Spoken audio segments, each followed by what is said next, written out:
I'm Ciara. And I'm Sophie. And together we're Ciara and Josh. And welcome back to another episode of My Career So Far. Now, some Wally has forgot to book some time off work, so Soph, for the first time, has stood in, and we interviewed the wonderful Matt Richardson, which still feels like a little bit of a fever dream. Yeah, we spoke about our niche interests in radio and comedy.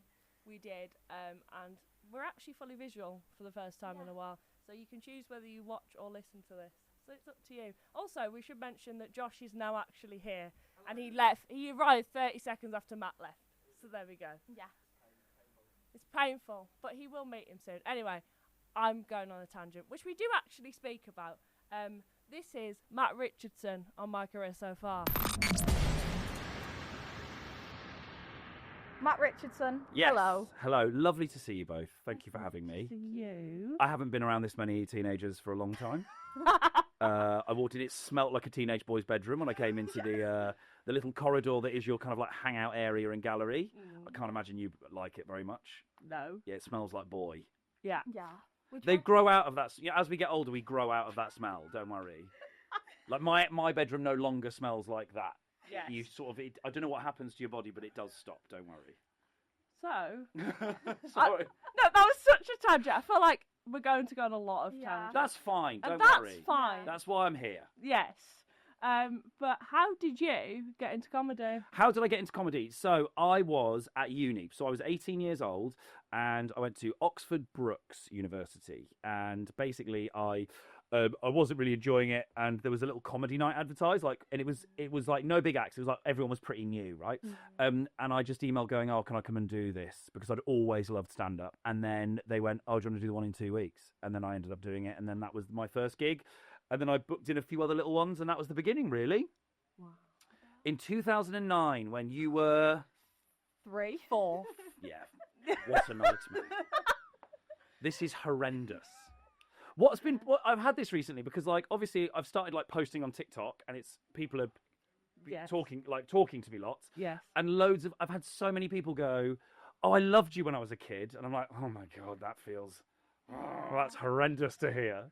You're not that old now, though. I'm 34. Yes. So I'm not that old, but I have been doing stand-up. So this year will be 17 years since my first gig. Okay, yeah. Because I was 18, I was a fresher. I emailed, it was the October of my first year of uni. So I was super young when I started. And then very quickly I started to gig loads. And you might not know this, I guess, if you don't know stand-up, but there are competitions when you're new. There's new act competitions. So there's a website called Chortle that run a student one, and then there was So You Think You're Funny, which is still happening, Laughing Horse, and I got to the finals of the Chortle Student Comedy Award and the So You Think You're Funny competition. And then so very quickly, I was gigging a lot. So I was 19 doing rough comedy clubs, and I was doing it professionally at 20. So I've been doing it a long time, and it feels like a lot of people on the circuit go, God, you've been around forever. How old are you now? I'm like 34, and they're like, no, you must be older. But I was just really young when I started. See, So You Think You're Funny used to be one of my niche interests. Was it really?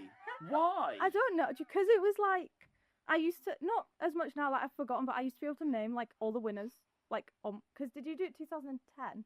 I did do it 2010. Who won 2010? I can't remember, but I know it was Romesh and Romesh and Rob Beckett were both in the final. Rob came second. Yeah. Liam Williams, who is now I think going to be the head writer on, I don't know if this is public news, I've heard he's going to be the head writer on Saturday Night Live when it comes back.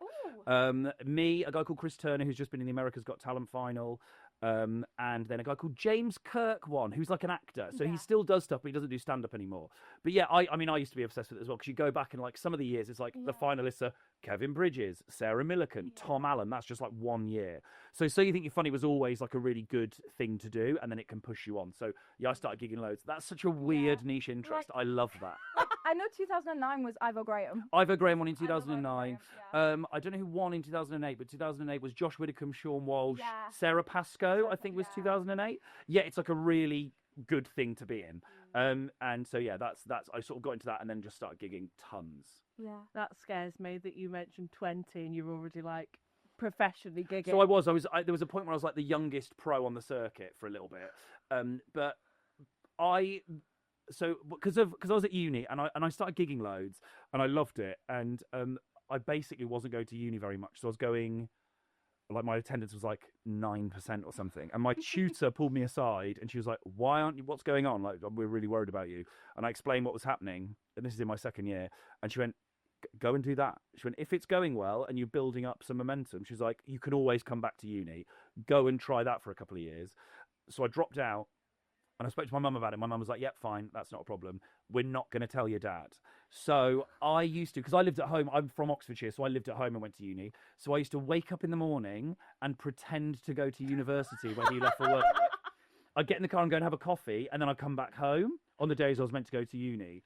And I didn't tell him till about maybe a year later. Or I think it was when the third year started. So this was in like maybe the February of second year. And then in the September, I was like, oh yeah, I'm not going anymore. But by that point, he'd seen me at a gig do really well. Like, I did this gig in my hometown. I did like 40 minutes in it, and he was like, I think you could do this as a job. And when I said I was dropping out of uni, the reason I got quite far quite quick, he went, that's fine. He goes, but you gig 5 nights a week, you treat it like a job. So you're 5 nights a week, and because he worked from home a lot, he's like, and you get up in the mornings, you're not in bed all day, and you write or you email people. So very quickly, I was doing like 250 shows a year because that was the only way he would let me do it. So yeah, so that's how I started. That's how I got quite far quite young. But what did your first gig feel like? It was great. Your first gig is always good because like you've got so much adrenaline and so much kind of, I don't know, like excitement and nerves. So it was in the SU at Oxford Brookes, and a lot of it I think was about Oxford Brookes. Like lots of jokes about, you know, this campus and things like that. And it was great. It was wonderful. Like my first gig, like I didn't sleep after it. I was so like wired, and I just remember lying there thinking, like, this is it. Like I was so excited that I just found this thing. And then my second gig was horrendous. Like I absolutely died on my ass at my second gig, and that is quite a common story in comedy because you're like, I can do this now, and you're in that sort of false sense of security of going, yeah, well, I can do stand up, and then you fall on your face. See, I really wanted to used to get into comedy, and I still do. I assume if you know what So You Think You're Funny is, then yes, you are. Yeah. But in like, I want to do it, but I'm like generally a really anxious person. You'll fit right in. Yeah. Well, it's full of mental health issues. I've got ADHD and autism, so. Oh yes, well you're sort of the big tick on both because most comedians are one or the other. Yeah. So I have ADHD. I got diagnosed last year. Are you on the pills? No. Oh, they have changed my life. See, they're at the pharmacy ready for me to pick up, but they've been there since November. I got scared. Like, honestly, they have changed my life. Yeah. They're not for everyone, and also I think people who've got autism and ADHD find that when you're treating the ADHD, the autism goes up. Yeah. Like, so you feel more autistic. But yeah, whereas my mum, see, I've got ADHD and my brother's autistic. She's split. Yeah. She went one of each. My brother's autistic. Oh really? Yeah. Have you got ADHD? No, but I'm thinking of getting a test. Why not? I mean, look, it's one of these interesting things that people keep asking me about it, where they're like, does it affect your job? Are there lots of people with it? This kind of industry suits it perfectly. Like my next door neighbour, who I'm really good mates with, every time I'm getting in my car to go somewhere, he's like, what are you up to this week? And I'm like, I'm here, then I'm going there. And then I've got 2 days where I'm filming this random thing. And he's like, oh God, I could not think of anything worse. Like, yeah, of course you could. Like, only ADHD people could go, what a great life. And it's also that thing of like you thrive on stress and the unknown and sort of all that kind of stuff, which makes it a good job for it because it appeals to that. So yeah, give it a go. Yeah. I tell everyone who wants to give it a go, try it, because like my whole thing with it is I remember when I wanted to give it a go, I was chatting to my mum about it. She knew I wanted to be a comedian since I was like in my teens. So I remember being at a parents' evening at sixth form and my teacher going, what do you want to do? And I went, oh, I don't really know. And my mum went, tell him the truth. And I went, I'd like to be a stand-up comedian. And he went, yeah, okay. He goes, anyone I've ever taught, I think you could probably go and do that. And he still comes to my shows. So that's really nice. Like we still keep in touch, which is lovely. But my mum went, it's better to try it than wish you had. Yeah. Like, you know, getting till when you're 60 and going, God, I could have maybe done that is a worse thing than trying it and it's not for you. Or it doesn't quite work out. At least you give it a go. Yeah. Okay. I think we both should, because I was going to set up like a charity comedy gig here at some point, and the whole thing was going to be I was going to get up and do stand up at the end. Do it. But I'm like I keep shitting myself about it because I just never go to do it. Yeah, but you know what? Look, you're young. There's plenty of time. People don't like. I was unusual that I was so young. So I remember in that So You Think You're Funny final, Romesh, who is like one of my best mates, really good friend of mine, and Rob, I'm still mates with. I remember we spoke about it because Romesh was 34, 35. He's my age now. Yeah. And we're all in the final. And he a lot of them, like, because it's a big deal being in that final when you're that new. You know, people are going, oh, there's agents in, like, we might get seen. And apparently, I don't remember this, but he said to me, apparently I was going, guys, like, just being in the final's good enough. Like, we've all, like, it doesn't matter if we win. And Ramesh has said to me, he goes, I was just thinking, who is this 19-year-old prick telling me what is good and bad? Because I was just so thrilled to be there, but they were all thinking, like, maybe this can be my job. But at 19, I was, like, not really thinking like that. I was just like, this is great. So, yeah, give it a go. I will. Definitely go and give it a go. Yeah, I feel like I'm like, because of like my ADHD and stuff, I feel like I can never get round to doing things. But it's Yeah, that's why you need the pills, This mate. is why I need a test, because I'll start something and I'll start something else. Oh my God. And I'll start something else. Since I started taking them, I've basically done every job in the house I've been putting off for 3 years. Like, we moved house, and we moved into our house, and my wife and I, and like there were boxes there for 2.5 years, and then they've all been unpacked. Like, do you know what I mean? Like, yeah. not like in the garage, we just shoved a load of stuff in there, all been organised. They're very good for that. Okay. Yeah. Yeah. Just when my room does need a clean. Yeah, my house has never been cleaner. Get on them. Yeah. It really Yeah. is. Yeah. Should we move on to my niche interest, which is the Xtra Factor? Yeah, of course, we can. Yeah, absolutely. It is my niche interest. X Factor. Extra Factor specifically. Okay. Because when you were on it, Yeah, 2013. 2013, you were 22 at the time. I'm Oh. not a stalker. No, that's fine. I've got a Wikipedia. Don't worry. It's not stalking. It's research. Well Yeah. done. I just remember it was like an after-school routine for me because obviously at 8 years old I was a bit too young to. Yes, stay I up. imagine so. Yeah, so I'd come home and I'd sit on the sofa, and the first thing I'd do is watch you and Caroline. Oh, really? On Extra Factor. No way. Yeah, so That's you're so funny. a massive part of my childhood. That is like lovely, like genuinely, but also makes me feel 900. Because I still feel like I'm 22, and Yeah. like, the weird thing is, I think, do you know this thing about like how we perceive, like, this is a bit of a tangent, but bear with me, how we perceive time as we get older. So time gets quicker because, like, when you're younger, a year is like 10% of your life, whereas now it isn't. So your perception of time is, by the age of 25, you've lived half of your perceived life. So between 1 and 25 feels the same as 25 and death. So like, it was 13 years ago, that show. It feels like I did it a year ago. Like, it's so, whenever I talk about it, and I'm like, oh yeah, that was 13 years ago. You know, like, the difference between me now to that show was me and being 9 years old before it. Like, but it feels like it was a couple of years ago. So yeah, it's really weird that you were 8 because it doesn't feel that long ago to me. Oh God. Yeah. But it was just so good as a show, but also It was really fun. I think, like, obviously I only did a year, and it was like, I went the year after Ollie Murs, and that was like the peak time because everyone loved Caroline and Ollie. It was pretty tricky because he would go on things and be like, I'm so gutted he took my job. And I'm like, you fucking quit, mate. You're making my life much more difficult because, like, people are now being horrible to me about it. And it was in the days of when Twitter was massive and people were vile on there. But yeah, it was a great fun thing. Like, it was my first TV job. Like, I was just like doing gigs for 100 quid, 150 quid. And then someone from ITV saw me at the Edinburgh Fringe doing a show with my mate Angela Barnes, and they got me in for a meeting about it. And then I auditioned and I got the job. I don't know if this is a story I've told before. Apparently I got the job because, so I had to do a screen test with Caroline. And it was at a point where I think Nick Grimshaw had gone for it, like Marvin Humes, like loads of people. And I was like the wild card outsider that they'd found. And we did this screen test together. And Caroline is like this, like, tiny little thing she was. And she went, what I need you to do is just stand a little bit in front of me because then I look smaller. Like, she liked to look small.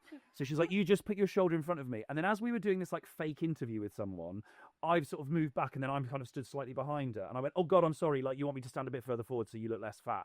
And they left that comment in the tape that they sent to Simon Cowell. And apparently Simon Cowell went, I want it. Because he thought that was so funny. oh my God. Yeah, but I wasn't being into it because, oh, sorry, you want me to, because you want to, she was like, because she said to me, because I want to look less fat. So I went, oh, it's to make you look, I need to move forward so you look less fat. Oh. She'd said that. Oh, I was gonna... But they'd left me saying that in, and that's what got me the job, apparently. That's incredible. Yeah. Just one, like, offhand line. And then we did it, and obviously, like, I was 22, I was living at home with my parents still, and then it was, wild, and they sort of were like, we're going to make you, like, the little brother character. And I think a lot of people found that quite annoying, actually, now I look back. So I wasn't for everyone on it. And I don't think they quite knew what to do with me. But also, I've been gigging, like, 3.5 years. Like I hadn't been around very long. Like I was very new, and I think now I'd be much better at that job. But that job would never come again. So like I took it and I auditioned, and like when it came around, I was sort of like, oh, maybe I'm a bit inexperienced. I spoke to my mum about it and my agent, and then we were like, but they're never going to offer it again. So like you might let's see what happens. Like if it doesn't go great, whatever, you're still then in that telly world. It's like a big step. So yeah, it was great though. I loved it. It was a really fun job. But your season was my favourite season. So now you're saying like, oh well, I didn't think. Well, I don't know. Worked. But I mean, I'm only saying what ITV said to me when they fired me the next year. Fair enough. Okay. Like I'm only going by what was told to me. But yeah, it was really fun though. And like, what's good about those spin-off shows is you're part of this massive thing. So X Factor, but the spin-off shows are a much smaller crew, and you're sort of like. You're trying to get what you can, and like you're asking for time with the judges and things, and they don't want to give it to you, and blah blah blah. So you're just trying to be as creative as possible in what you can do, and like messing around. Like there was one I think a few days. So we were at boot camp, and the boot camp thing is like they were doing the chairs. Do you remember that? Where they all swap the chairs, which was brutal. But because they were all on stage for a long time, we didn't really have anyone to interview and do stuff. So like we're at Wembley Arena all day with like, we're like, what can we do? So Caroline was interviewing people, and then they were like, we just need to fill a show. So me and one guy, Boris, this producer, they went, you go and make some stuff. So what we decided is like, I would do a different job every day. So like one day I was like a cameraman. The next day I was the judge's runner. And we basically just came up with all of this stuff on the fly. But not many TV shows are just like, just go make something up and do whatever you want. And because those smaller shows, you can do that, which was really good fun. And also, like, it was lots of pre-recorded. I did hundreds of interviews, and then we did 12 weeks of live shows, so 24 live shows. And I'd never done live telly. So it means that, like, I basically learned everything. Like, it was a real crash course over, like, 8 months that we filmed it. So it was great. People always go, they're like, oh, was it awful? I'm like, I had a brilliant time. I was flying to New York first class with Gary Barlow. Like... it was a great year of my life. I was going to ask about that, like, how were the judges? Really good fun. And also, they all got on. So apparently it's the first year they all liked each other. Like, they were all going, because, like, after you'd finished, so for example, we did the auditions in Manchester at Old Trafford, right? And, there. And then we were all staying at the Lowry. And, you'd finish at 11, and then we'd be in the Lowry, and it's like everyone back to the bar, like, and we'd go and sit in the bar and like all chat, and it would just be really nice, like Dermot, Caroline, and the judges and I, and the execs. But apparently that wasn't happening before, because like there was always some rifts, but they all really liked each other, so it was really good fun. It was like the best fun, just like hanging out with Sharon Osbourne and like her telling me all these mad stories about her life, like about how. Because when she was a music manager, she'd be like, what I'd do is if I'd fallen out with someone, I'd send them a Tiffany's box in the post and say, a little apology from me, and she'd get one of her dogs to shit in it. So there'd be a note being like, I'm so sorry, blah, blah, blah, I've sent you this. And they'd be like, amazing. And they'd open it, it'd be a dog shit. Like, what a legend. She isn't, like, mad. Wait, so who were the judges? My year was Gary Barlow, Sharon Osbourne, Nicole Scherzinger, and Louis Walsh. Obviously, Louis. He was always there. But yeah, it was really good fun. Like, it was just a laugh. Like, it was fantastic. Yeah, I love X Factor. Like, I miss X Factor. Yeah, and you know what? I caught the last year it was a big thing before. Like, the year after me, it started to kind of like... So, like, we started like 10, 11 million people watching the main show. Whereas then it was sort of the first one after, like, the one... Like, it was maybe 2 years after One Direction or 3. And then it just slowly kind of went down the other way. So I caught the last year where it was like, rock and roll, and it was huge, and like you'd rock up to places and there'd be like 100 people outside the hotel. Like, it was bizarre, like being a part of that world, having just been doing like gigs to 100 people. So yeah, it was an amazing thing to see from that side. I felt like a contestant, because like they'd plucked me out of obscurity to do it in the same way they did it with contestants, and people don't do that on telly anymore. And I think apparently like ITV were like, oh, just have Caroline, don't worry. And Psycho, Simon's, the production company, really wanted me. So they were the ones that pushed, and like they covered my whole salary and whatever. But I was like, oh, that makes sense, because their whole thing is breaking talent. That's what they love to do. And they were trying to do that again, which was cool. I'm so glad they picked you. I'm sorry. Thank you very much. That's so nice. I'm glad they picked me as well. Like, I cannot believe they did. Like, I remember when I got the job and they'd said, they offered it to me. There was like a story in the Sun about who was going for it, because it was still a big, like, who was replacing Ollie Murs, and they had odds on everyone that was replacing Ollie Murs, and I was like, I've got the job. Like, and I wasn't mentioned because I was a total unknown. Whereas they were like going, oh, it could be Grimmy or it could be Greg James and all these people. And I remember telling my a family member, I was like, I've got this job, and he saw the odds and he went and put a bet on and won loads of money. I love that. So did you then get Viral Tap off the back of that, or? So this is quite weird. So Viral Tap, which was for those that don't know, which will be everybody, and it's a terrible panel show I made the year after. Weirdly, we filmed the pilot before I did the X Factor audition. Oh. Yes. So I did a pilot for Viral Tap. It was me, Aisling Bea, do you know the comedian? Yeah. Aisling Bea did the pilot, and a guy called Charlie Baker, who's on TalkSport, with Caroline hosting. And it was 3 comedians and Caroline, and we did this pilot in like maybe the February 2013. And then I got asked, so I think because I'd been seen in Edinburgh, this person at ITV, they'd gone, put him in this pilot, like, get him to audition for this pilot. And then I knew Caroline a little bit then. So like when I first did the screen test, I wasn't like, oh my God. So I'd met her and we were like texting, because I did the screen test and we were texting back and forth going, oh, what's going on with the job, blah, blah, blah. And she's like, I really want you to do it and all this. So yeah, and then because of X, they then held it until the year afterwards, and it was an abysmal failure. Have you seen any of it? The thing is, the thing with Viral Tap is it would be a good show now because people know how to make videos. So in 2014, people weren't making content like they are now. And the whole point it was like You've Been Framed, but for like funny sketches and whatever else. These days, it would be a great show because people are savvy to how to make something funny online. And there are thousands of people making funny stuff on TikTok, right? Whereas back then, I mean, we would get like 10,000 videos a week and we would be lucky to get 10 out. Like, it was just a shit show. We had this one guy who just would do silly voices in the bath with a load of bubble bath on his head. And he would send us like 20 videos a week of it. The worst one we got, and the problem is like people fresh out of uni, all the researchers are going through all these videos, and there was a lot of like sexually explicit stuff, and like not like sex, like weird, like people shoving stuff up their asses and sending it in. Like one man who put like, I forget what it was, but he like put like a giant dildo up his arse, like, and then he took it out and his arse, it all came out his bum like prolapsed. And like, and you're thinking these poor young like 20-year-olds in their first job are having to look at this horrendous stuff.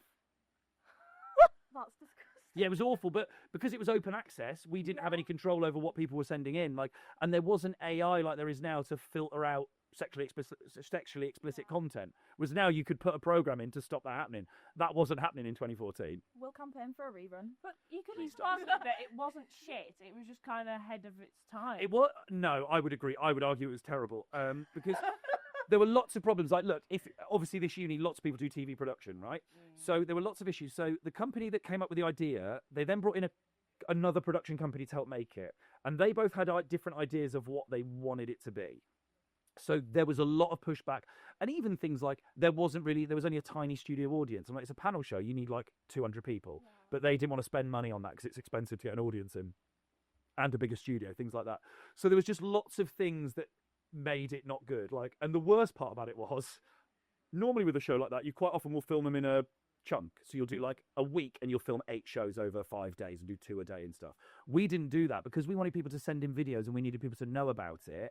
We were filming it every week for 8 weeks. So every Friday we'd do it, I think. And so we went in every week knowing it was an absolute turd. And like still had to, it was just so demoralizing going, no one's watching, everyone hates it. Like, and you're still going and go, we've got 6 more of these to do.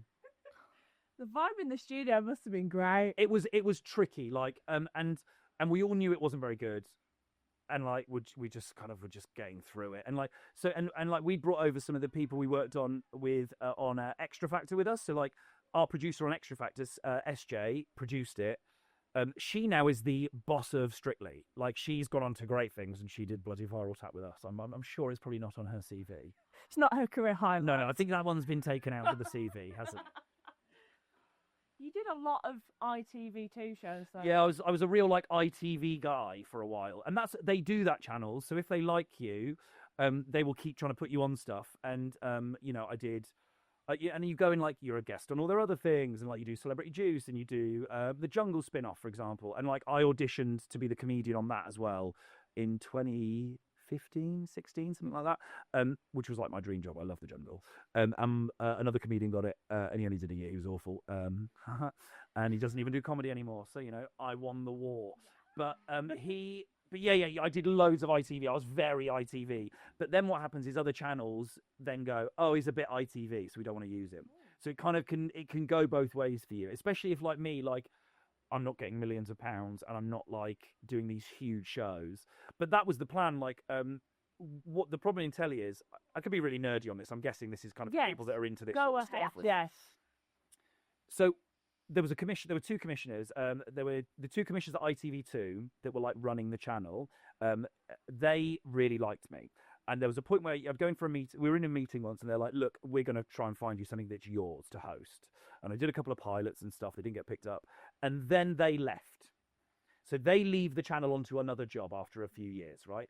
And a new commissioner comes in and they want to do their own thing. And they don't want to really do, apart from the big shows that they can't get rid of, they want to kind of revitalize it and do their own thing. And then as part of that, kind of the mid-level or lower level talent like me, they kind of go, no, I want to bring in my own people and people that I love and want to sort of refresh it. And then you're really, a lot of the time in telly, you're a victim of who the commissioner is. Because if you've got a commissioner that loves you, that is great. If you've got a commissioner that does not like you at all, which has happened on many things, like I did a show for E4 called The Hangover Games. It was a panel, like a game show where we tricked people into doing a game show hungover. So we told them they were making a documentary about nights out. So they'd go on this mad night out. We'd go and follow them. And then I'd wake them up at 7 a.m. and go, oh, that was fake. Do you want to come and play this game show?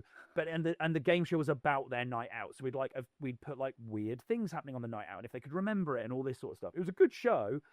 Halfway through us editing it and getting ready to put it out, the commissioner at E4 changed. And the commissioner we had was like, it was their show. They'd spent ages. I didn't even do the pilot. Rob Beckett did. And couldn't do it. So I took it over. And then the commissioner changed. And the new commissioner wasn't interested in it. So it ended up being like, they were like, we're going to put it on after Celebs Go Dating, which was their huge show at the time. We were going out at like 11:45 on a Wednesday and at night, you know what I mean? Like, and then halfway through the series, they changed the day of the week it was on and the time, so then no one could find it. But that is what it's like in telly. Like a new commissioner comes in and wants to do their own thing to the channel and will bury your show because they're like, I just don't want it back, but we've made it. It's too expensive to not put on the telly. That's really interesting. Yeah. So it's very much the person at the top it can really affect things. And like I know that, one of my best mates who's a TV producer, Carl, will be a commissioner one day. Like he is on his way up. He's the show manager. He now runs The Voice, right? He's a big boss on The Voice. And we started out, he was a runner when I was presenting. And I know when he's a commissioner, oh, I'm getting booked again, baby. It's all I've got to wait for. It's all I've got to wait for Carl Webber to become a big boss, and I'm back in. Just as the television industry's arse has fallen out. Yes. Brilliant. Just as the shitstorm comes. Just as no one watches telly anymore, he's going to be able to run it. So yeah, a lot of that is very kind of dependent on who's running things and who likes you and who doesn't, which is fair enough. Like, it's personal taste, right? My favourite thing you've ever done, Family Guy documentary. Oh my God, amazing. What a great gig.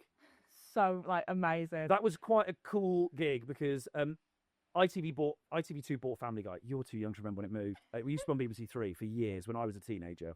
And then ITV bought it, and it was like this. They'd spent a fortune on it. Like, it cost loads of money to buy it.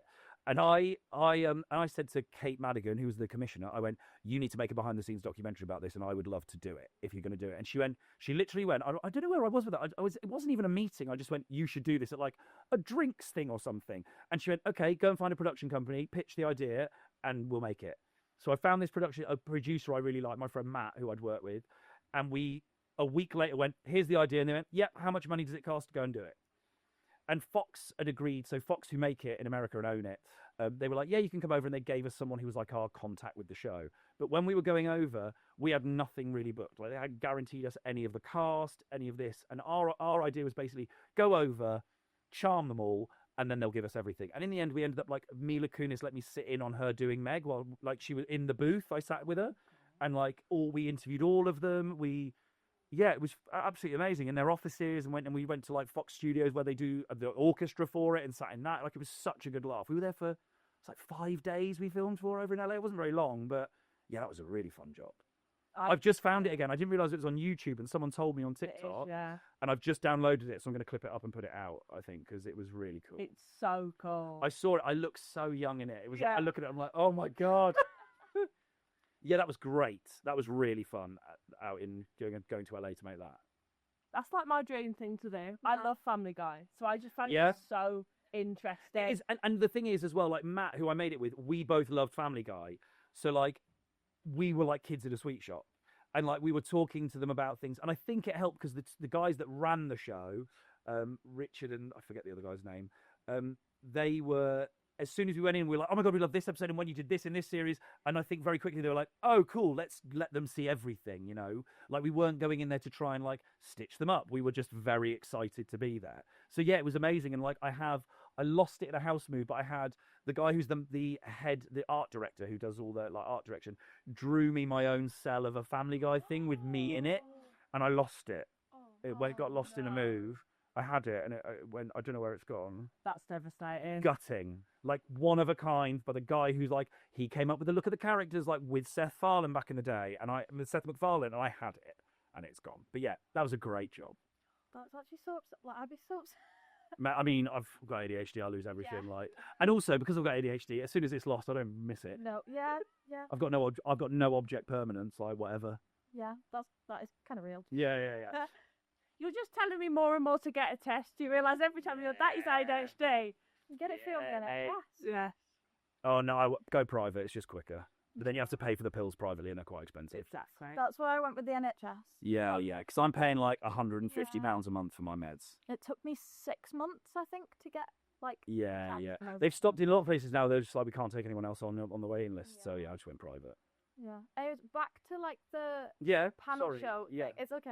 Viral tap. Yeah. Just in general. Yeah, go on. How do things like that work? So when do they like pitch it to you and then you go for an audition and then? It depends on where you are. So with Viral Tap, we'll go for that just because that was an example. What they do with panel shows is they don't make a pilot straight away. What often happens is a production company will go to a channel and go, hey, we've got this idea for a panel show. And they go, okay, cool, interesting. We need to see sort of a run through of it. So I've done loads of these over the years where you go into a production company's office, they get an audience of like 30 or 40 people who work there and friends and family, and you do a panel show in the office. Like you just play out the games and things just to see if they work. So you do that. And then the commissioners come and watch it, and then they give some notes about what they want to change and things. And you do that a couple of times. Then they'll give you a pilot, and then they'll see the pilot and decide if they want to make a series.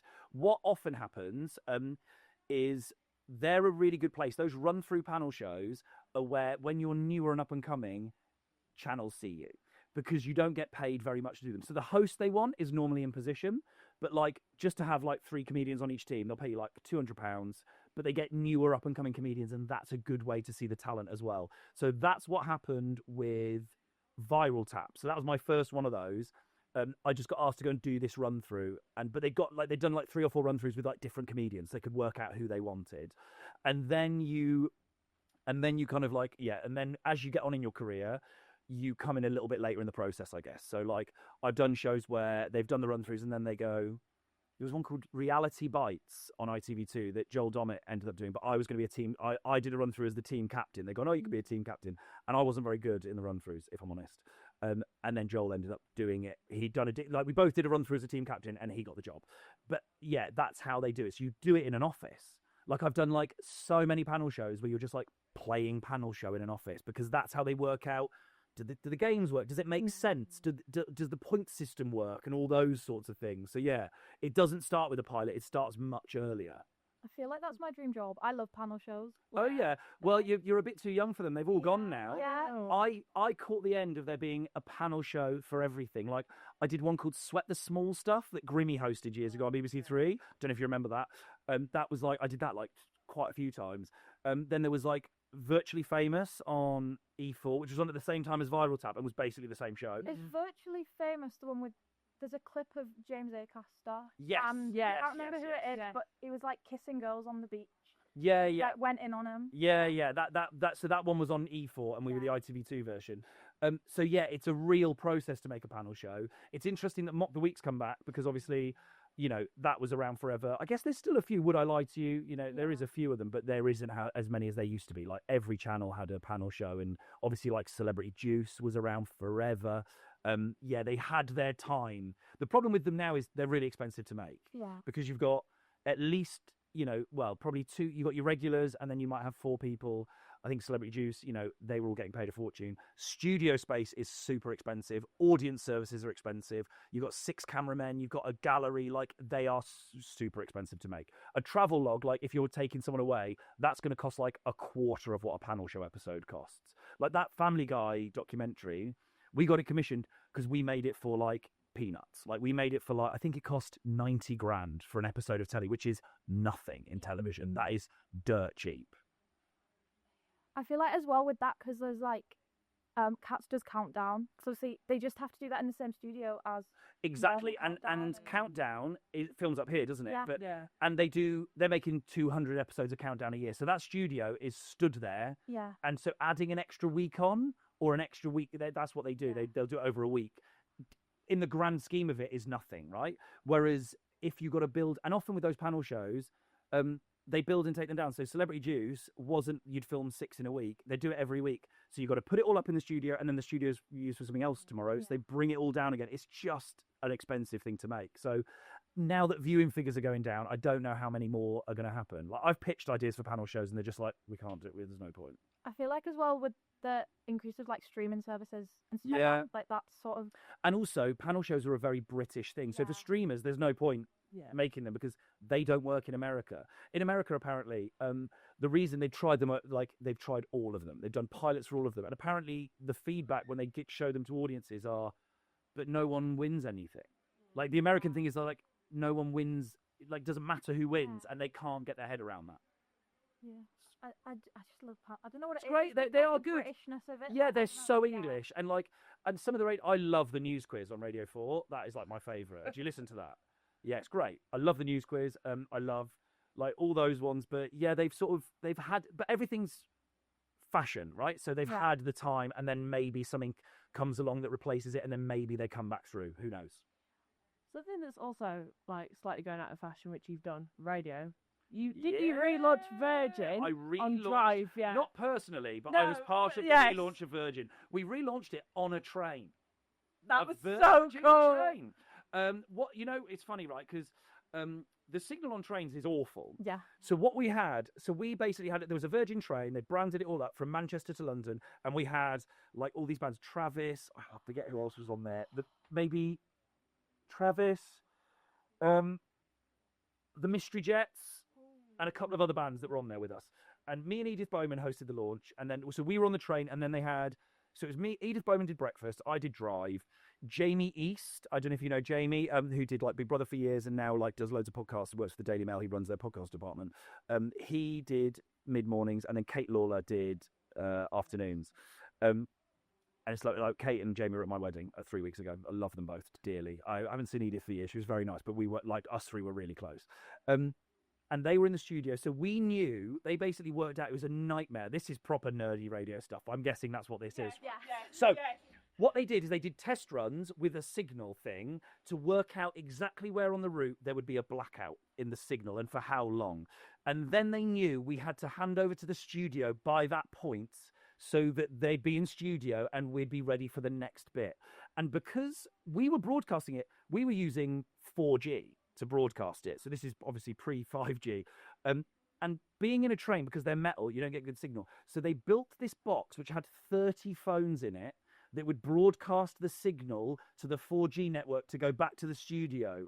So that's, and you don't think, you'd be like, what technology? They just got a load of phones and put it in a box.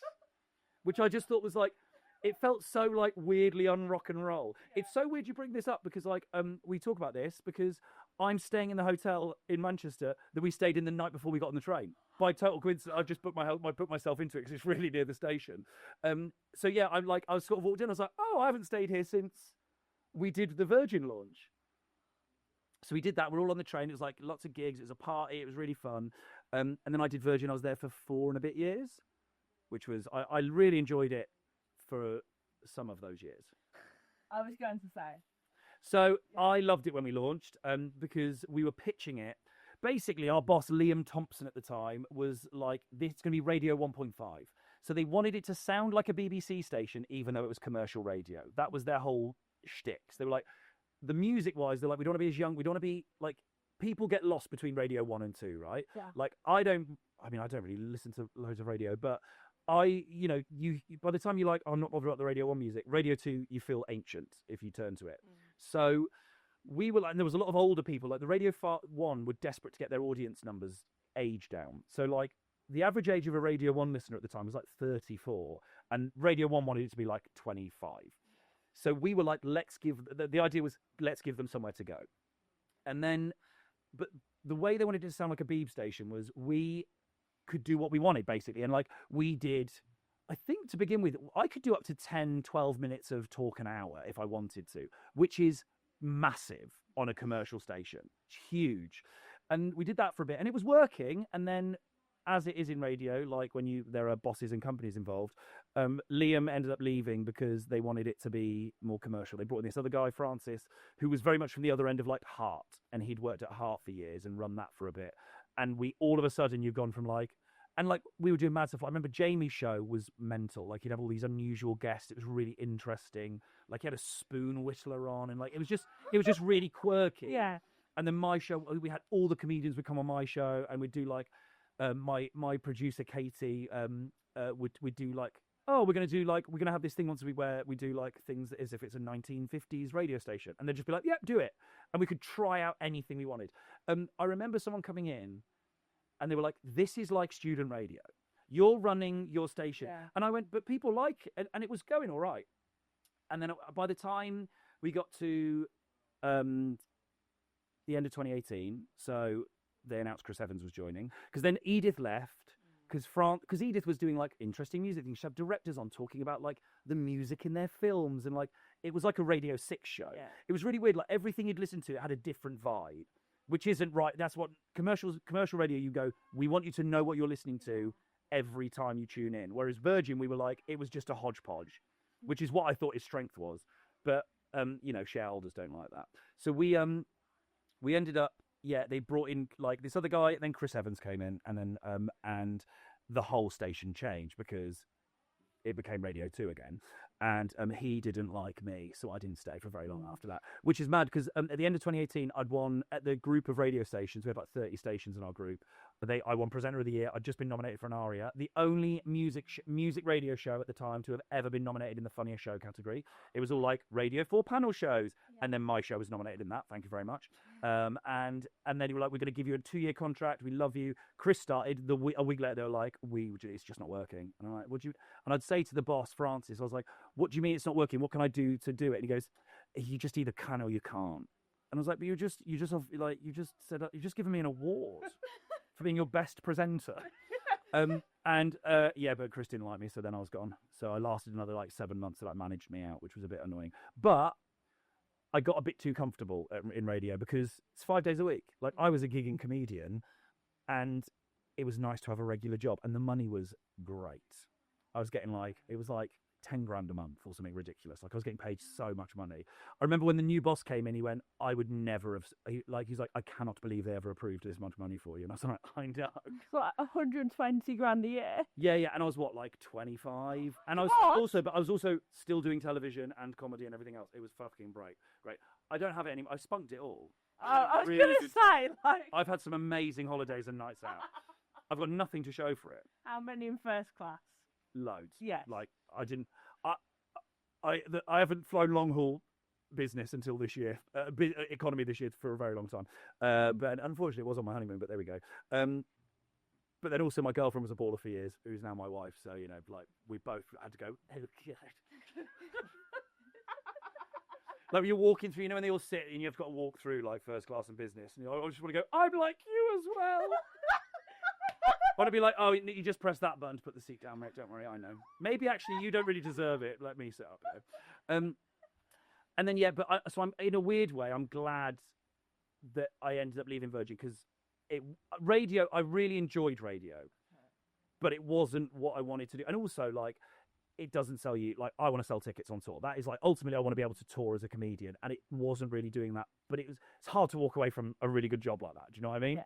and this is like life is more expensive now than it was when I signed in 2016. Like it was fucking insane money, and like yeah. So I left, and like 6 months later, COVID happened, and then which was fine. And then I did a bit more radio. I did Jack FM. This is another one of my niche interests. I love fuck? Jack. Right, seriously. So we did like all of our friends did like a PowerPoint presentation night, and I kid you not, I did my niche interest, and the end one was like a Jack FM like pie chart, like my map thing, because I know every single. Mate, Jack FM was because I grew up around Oxfordshire, where it was bigger than Heart. So when Fox FM, which was this is very niche radio chat. This is my kind of podcast. When Fox FM became Heart, Jack set up, and everyone was like, "Well, it's not," because it moved from being based in Oxford to like Reading, and they did it over the Thames Valley, and everyone went, "No, we want a local radio station." It was huge. I remember when I was like a teenager and stuff. Jack was massive, and like the numbers were amazing. Like they had. Like in a county of like 600,000, they had like 250,000 listeners a week. Like they had half the audience. Yeah. And by the time I got there, it was on its arse a bit. So it then tried to become Heart. So it was like a really quirky station. They're like, we don't do requests, we don't do this. And someone had tried to turn it into Heart, and they were great because they fit around me. I'd moved back, I needed the money. And once again, there was no producers. Like it's a tiny, like it was Steve and like was doing the music and everything, and it was me and Andrea Fox who was doing the news. Just did it together, and it was brilliant, and we did whatever we wanted, and we had such a laugh, and it was great. And there were the people that loved that station were like really engaged as well. So when I was on Virgin, I'd do a feature and ask for text, a national station, no one would get in touch. Jack, people would engage straight away. It was such a great it was really fun. It was just I was also doing I was still gigging 6 nights a week at that point because it was still fairly fresh out of COVID. I just moved to Oxfordshire, and I had a massive tax bill because of COVID, and I'm not being able to work to pay tax.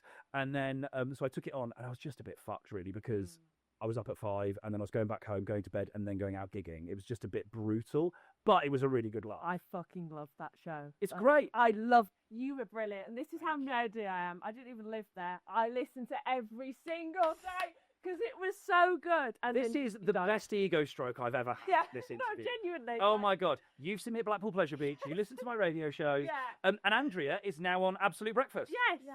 And my partner used to work for her. Really? No, like my partner now is a freelance journalist at Bauer. Yeah. Before she got the Absolute job a couple of months ago, she was a reporter. Yeah, and they used to work with each other. Because we got the way she ended up with that job is I signed on to Jack knowing it was on its arse, right? And I was like, if I get 6 months work out of it, great, fine, whatever. And actually, we were getting to a point where I was like, I can't do more than I'd signed for a year, and I was like, I don't know if I can do another year, just because like I was burning it at both ends with work. And then Bauer bought us they bought us literally for the tower. Frequency. Yeah, the one with the frequency, because we were one of the few places Greatest Hits didn't have a tower, and they bought me on my contract, which was great. So I got paid to not work. But Andrea was really umming and ahhing, going, "Oh, I don't know," because she'd been in news and she came to Jack. She's mates with Steve, and she's like, "I want to do presenting again." And then she went to Bauer, and obviously for a couple of years was doing the news stuff. And then she rang me. She was like, "They've asked me to, go and test for this." And I was like, "You'll get the job." Straight away, I was like, "That's your job." And she was like, "No." And I was like, "It's your job, mate. You're one of the funniest people I know." Andrea Fox is so brilliant, and she is like a human Labrador. I adore her, and like I hope that now, because obviously like she's got that, I hope that they'll give her another show at some point. She's so good. I adore that woman. This is so niche for me, and I love it. This is like one of the best days of my life. Like genuinely, this is so niche for me. Did you ever work with Joe Somerville? Yes, I did. Yeah. I know Joe. Yeah. Because Joe was on maternity, and that's why Andrew came in. So I did 5 weeks with Joe, but we all got on really well. So like I still see Joe, and actually we're all still in the Jack FM WhatsApp group with all like the sales girls and everything, and like we go and meet up every so often. They all come and see me live. Like I do a big charity gig in Oxford every year for a local charity, and they're all coming to that in a couple of weeks. Like it's a really nice bunch. It was what I liked about it as well is it was a small team. Like there wasn't many of us because by the time I'd gotten there, there'd been like a round of redundancies and things like that. So it was a really cool small team to be a part of, which was really great. And everyone kind of like chipped in and, did whatever. It was so good. It was once again a bit like student radio. Yeah, it was so good. And like, I love the imaging. This is really like, it was so like interesting. It was Dom Jolly's voice, but like Yeah, but even when you listen to it, like it was this really iconic voiceover guy, and they get him to do like be rude to people and all that. It was fucking great. Yeah. It was really refreshing, and they franchised it, and it did quite well for a while. It's such a shame that they ran it into the ground in Oxford, because by the time I got there, like they'd done things like they had Jack 2, which was bigger than Jack 1 at one point, because it was like the capital version of Jack, and then they moved Jack 3 on, which was like old people's music, and that was dying a death on the frequency. And it was just one of those where you go, it was really badly managed, and then Steve was fixing it, and like our numbers, did I get 2 Ray Jars there? Like it went up and up, but they ran out of money. The people who owned it sort of just wanted to get rid of it because they were pumping money in. And by the end, like, none of us were getting paid on time and things like that. You know, we were like, oh yeah, we're in the shit here. You are a radio nerd, aren't you? I'm a huge radio nerd, yeah. What I love about radio is it's unlike... There are comedy nerds in comedy, right? You get plenty of people who are like massive James Acaster fans who start doing comedy. I feel like that's... Yeah, that's fine. TV, the people who work in telly aren't TV nerds in the same way. The people who work in radio fucking love radio. I'd never experienced, because I remember coming in from, like, I got given a drive show not having done radio. The anger on the radio forums. Digital Spy. Oh my God, I can't believe it. Matt Richardson's got drive. I remember it. All being like, I remember, what was it, going, disappointing drive, didn't go to a radio careerist. And they all listen to your first show, don't they? And they just like tear it apart for every minute. And like, I remember talking to my boss about it, and like Mike was like, he's like, I know who half those pricks are. They're all DJs who can't get any worse. Pseudonym, aren't they? So Yeah. And I think, and it got tricky. Radio's hard now, because obviously, you know, even when I first started in radio, there was still loads of there was local capitals, there was local hearts, and all of that has gone. And it's such a shame. And I think people really, it's why a lot of podcasts have gotten big, because people like something that feels theirs. And I think local radio was that for years. You know, it felt like your thing. And I think it's such a shame it's gone. I loved doing the locals. I had so much fun going. Like, we had a feature where I'd go and like for a few weeks because I'd first moved back, and like, I'm doing all the weird tourist attractions. Like, you can just do this stuff and people know what you're talking about, and it's really lovely. Like, it's such a shame it's gone local radio. This is the thing, right? Because I have to do a major project because I'm in 3rd year, and my major project is, do people still care about local radio? I think, and I don't know. I think the loss of local radio and local papers, this is a genuine opinion, is why we've had this collapsing community. Because like, we're all on Facebook now, and like, everyone's moaning about stuff, but there's nothing that's like your local news, and you feel like no one feels a part of their local. I mean, I live in a village, so it's slightly different because everyone is very local, but like in places, no one's got that connection to their local area anymore, and that's why no one's got respect for where they live, and like throws shit everywhere and fly tips. You're like, we've lost that, and I think that was a really big part of it. That kind of town centre feel, you know, like we all get into the town square and meet up and do these things and talk about stuff. Like, it's gone. Local radio is brilliant, and it's sad. So I'm from Cumbria, and our local radio was called The Bear, and it was like Lancaster Morecambe, because it's like that part of Lancashire, and then it reached across to like Barrow-in-Furness. So that's like where I'm from. You're from Barrow-in-Furness? I'm a bit further up than Oh my God. I remember we went to make an episode of the Hangover Games there, and we got off the train and we saw a pigeon eating a dead rat, and that basically summed up our trip. That is Barrow. That is what the fuck. And the lads we filmed with, we went to wake them up in the morning, and they were still up. You know, like they were up, like, and I remember being there. We're like, if we see any evidence of drugs, we're gonna have to stop this shoe, and it's gonna cost £100,000 to stop. So we're like, oh no, there's no drugs here. And they were all like, and they weren't very nice lads. No.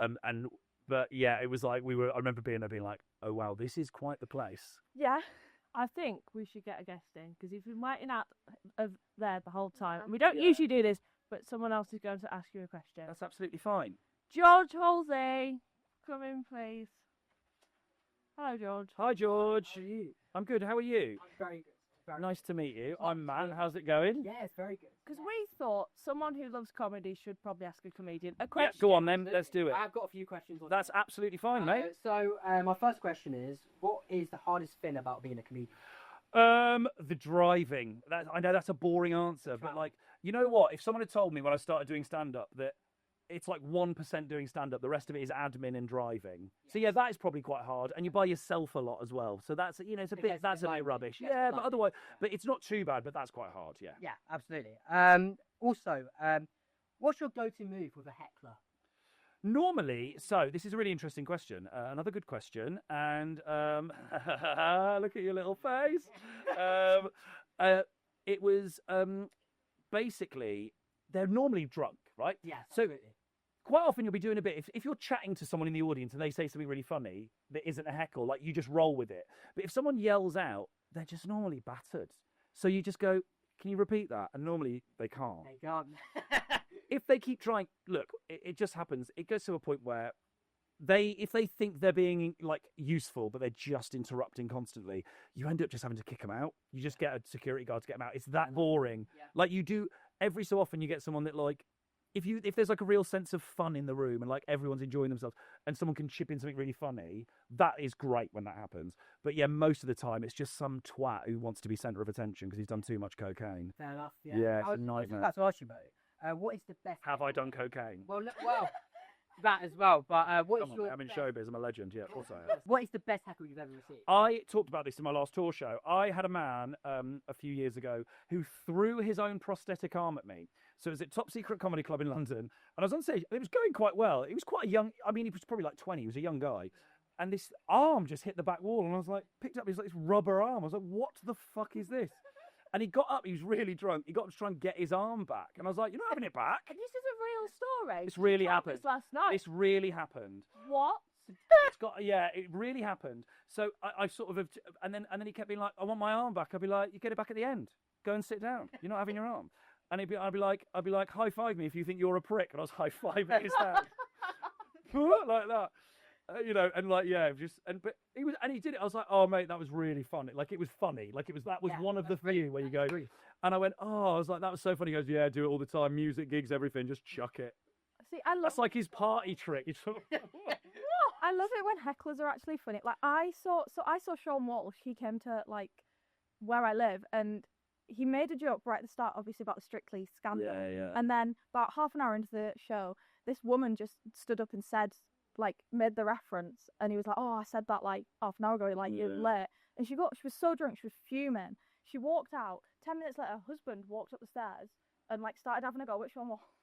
I was like, "What the fuck are you doing?" And it's like that does happen. My dad has heckled me a couple of times. So I did a show years ago called Slash, a tour show where I talked about all the gay erotica that had been written about me online. And I read it out during the show and stuff. And there was a bit in it where I talked about like what was erotica, and I was like, well, it's 50 Shades of Grey. And I went, has anyone read it? And I was doing the Leicester Square Theatre in London. It's like the biggest tour show I'd ever done, and my mum and dad were there. And I went, has anyone read it? And people wooed. I went, oh, thank God my mum didn't woo. Oh. And my dad stood up in front of 300 people at the biggest solo show of my life, and he went, she doesn't need to read it, son. She is fucking living it. And it was obviously the biggest laugh of the show. And he's I told that joke yesterday. He did stand when I did a joke about hearing them having a threesome. He stood up. Yes. He stood up at a gig in my hometown. He went, "That's me he's talking about." What a legend. That happened. Like, yeah, my dad is quite funny, and he's a real Jack the Lad. Like, you might think I'm frightfully middle class. My family are rough. I'm the first generation that's middle class. I tried. Gave it a go. Do you know what I mean? It wasn't that hard as well. Pathetic. But yeah, my dad is like a real like Jack the Lad type, and he's done a few that've been very funny over the years. Wow. What's next? What advice would you give your younger self? And I've also added in like maybe open mic critique, because you might have started doing open mics and maybe not got much out of it. So I was wondering, what would you give your younger self? That's a really good question. What advice would I give myself? You know what? I think I did everything quite well. So like I gigged a lot. I sort of worked hard. Like I did lots of gigs. That is the thing, is like you've just got to do it all the time. Like whenever anyone asks me about open mic advice, I'm like, gig as much as you can, write as much as you can, watch it. Like this, I met up with this newer actor who lives near me, and they were like, yeah, I just want to be gigging like once a week. And I went, it's not the job for you. I was like, you have to be doing 200 shows a year. And I was driving up and down the country for no money and like losing money on these gigs because I was like, I want to make this work. So that's what I'd say. Keep doing that. Thank you, George. Thank you very much, George. Lovely to meet you, mate. Pleasure. Right. I'm very aware that we don't have much time. No, yeah, I need to head in a little bit. Yeah, okay. That's all right. So, the reason I reacted to, that's an amazing question, and I feel like you know what I'm about to say. Another good question. Yeah! This is why. Because this is what Matt does on TV. Another good question. Yeah. Another good question. Another good question. Another good question.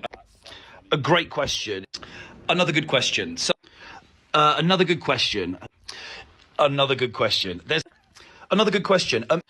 How long? This is a great question. That's the end. So, what's a bad question? You know what? I've got to be fair.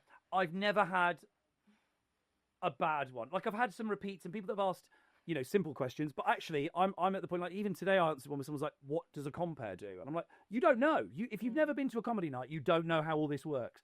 And actually, people have asked some mad shit that I'm like, why do you care? Like, I remember one of the videos that did really well. It was like, it was because I was talking about my tax situation and like, I run myself as a limited company. Oh, like, yes. people love that stuff. Another one, mic preference. I think that's had like The 150,000 yeah. views. Yeah. Like, why do you, like, everyone was into that. Yeah. And I think actually, even today, like, every day I go, this is where the questions end. Like, this is where no one has anything. Someone has got something new and interesting every single day. Like, I'm genuinely surprised. And to begin with, I didn't realise I was saying it. Like, I was just answering these questions. And then people quite quickly went, oh, is you saying another good question again? And now I don't do it every time, but I do it a lot. I am pandering to it now. Yeah. You are, but I love it. It's like Yeah. the phrase. I'm waiting for the day someone yells it at me in the street. That's when I know I've made it, when someone yells your catchphrase at you in the street.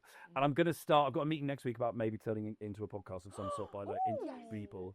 Like, I'd like to get people on and like go like, hey, here's all these questions, and like find out all like this, like we have today, like the really nerdy stuff about their career, about like on the train and how radio works and like commissioners and all that, and all those things, but with like really good guests. So I've got a meeting about that, and I'll probably call it another good question. I was going to say, why did you start TikToking? Why did you start this thing? Well, so I've been on there for a few years, and I've been like uploading stand-up for a long time, and like to mixed results, like I was putting up, I'd have a video do 500,000 views, and then like nothing for ages, and then one would do 300,000 views. So I wasn't going to, like, I was getting like, I think last year I got 5 million views over the year, which isn't too bad.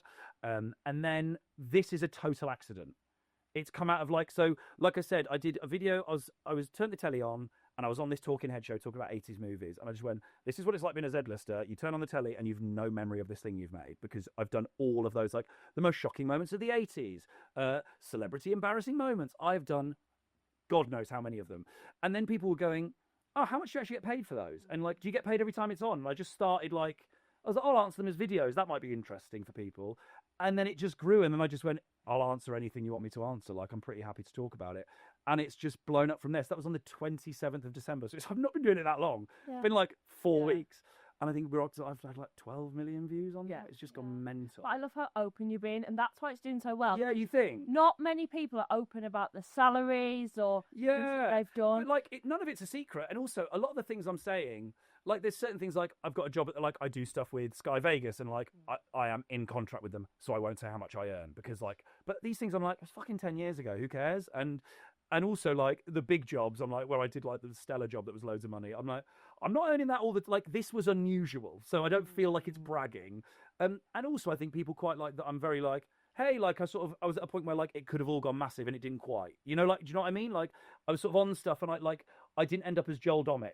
Like, it can go, and I think people are interested in, like, it's not guaranteed that it's going to go one way. It could, like, and like, I've had a very successful career and I work and I'm very happy, but like, I think people find that interesting, like, because they don't really understand the levels of, showbiz, and that you can be like a jobbing presenter, but you're not making millions, So it's been really fun, and like, I really enjoy doing it. Like, I'm very happy to sit and do them. Like, it's great. Something that did go viral, which I remember watching it live as it happened, but I know it's probably one of your most viewed TikToks. Celebrity coach trip. Yeah. What an awful week of my life. The fake rapper called Anna. Yes. Fucking hell. Thanks for that, Honey G. Here she is now. Yeah, I put the video on my tour show because I liked it so much. Yeah, that was a weird, like, coach trip was not really enjoyable. So me and Will Best did it, who presents Big Brother. I love Will. I love Best. So happy for his success. He is one of my best friends. We did the Red Bull soapbox race together to begin with, and I'd met him a couple of times, but I remember we went to Tokyo. No, did we go to Dallas? We flew into Dallas, and we met in the airport, and basically just fell in love. Like, I am obsessed with and like, when we're together, we do. I don't know if you'd like me saying this, but I don't care. So we do like silly voices and stuff all the time. So he's like Ricky, who's my son, and he's like trying to be in I'm a mobster. Oh, my son. And he's like, I want to be in the mob, Papa. And I'm like, no, don't get in the bed. Don't get into the mob. And like, and I want him to, and I'm trying to help him like do his first murder and stuff. I'm like, and he's really innocent and sweet and going, I want to whack him, Papa. And I'm like, yeah, you go and we'll get you to get him, Johnny. And we do this. And I remember we were once in a bar in Tokyo doing a soapbox, and the guy who runs it and was in charge just went, lads, it's just noise. Stop it. And that's all we do. We do stupid voices to each other. I love him to death. And like every day, like I think we were all right on it because we were just bewildered by everything. We were just like, what is happening here?